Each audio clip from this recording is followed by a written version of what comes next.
Hi, this is clip 2. In this clip, we will look a little more in depth on the difference between facilitating, as we're used to, in physical groups, workshops or meetings, and the online facilitation that is more and more common since we have COVID-19. What we're used to is mostly having, for example, a workshop. We call it a live event now, where people meet around the table and you facilitate a 1 or 2 day or half day session.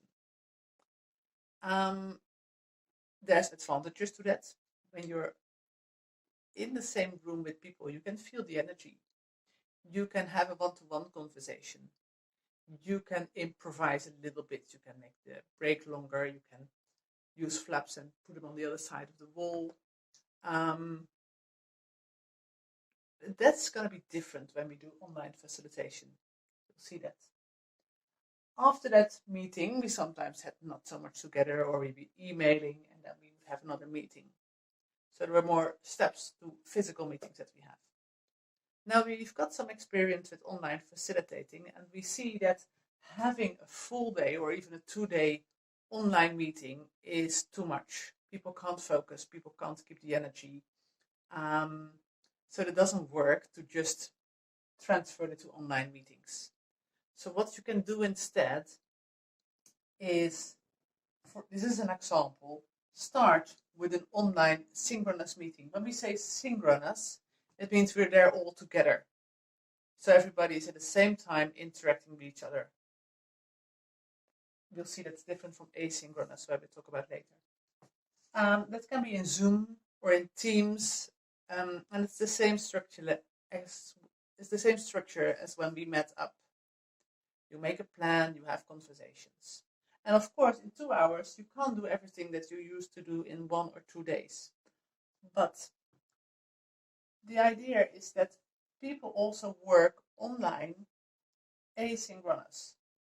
For example, if you have to write a strategy in your facilitation session, you could make a start here, you could agree on some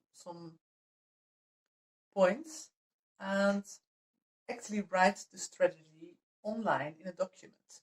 With asynchronous, we mean that not everybody is doing things at the same time. So it can be that I'm writing on Thursday and my colleague is responding to it on Saturday. But within a certain time limit, everybody's working in his own time. If your facilitation is about having different perspectives coming together, you could, for example, ask all participants to upload a video and respond on each other's video. If there is a lot of discussion to be held, you can start it here, but also put questions in the discussion forum. But also simple things as reading a report. You don't want to spend time in your online synchronous session there, so ask people to read the report and upload it here. Of course, you can do all those things by email, and if you have to, that's what you do. But by doing it this way, people can see what's happening. You also build an archive. So if you can do this, please do so. It doesn't have to be complex. And again, as we said in the last session, ask support. As a facilitator, you can't be an expert on all topics. If you know you need some support on this and you can find it, use it. Back to how it looks like. So you start with an online synchronous session, Zoom, Teams, whatever.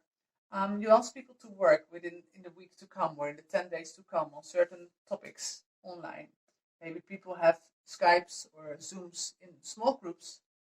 You have another online synchronous session to see what's come out of here and to decide on the next steps or to plan for the face-to-face event. I've drawn here another online asynchronous session for a face-to-face event. For example, you can already ask people to upload a presentation and react on that. And that way you also avoid having a lot of presentations in a face-to-face event. As a facilitator, you can already check on expectations. You can do an interview. Things can be happening online before the face-to-face event. As a facilitator, this means you're becoming also kind of a project leader. You have to design what happens where. And that's different from designing a 2-day workshop. Again, you don't have to do it like this. You can still do just Zoom meetings. But this seems to be a way that can even improve the quality as compared to a physical workshop. So that differs. It also differs that here you were 2 days available for the whole group as a facilitator, or 1 day or half day. Whereas here you're only 2 days here, 2 hours here online. But what's happening here, you need to keep an eye on it. So maybe you need to check in every day what's happened or respond to questions. So you're more involved on a day-to-day basis as you were here.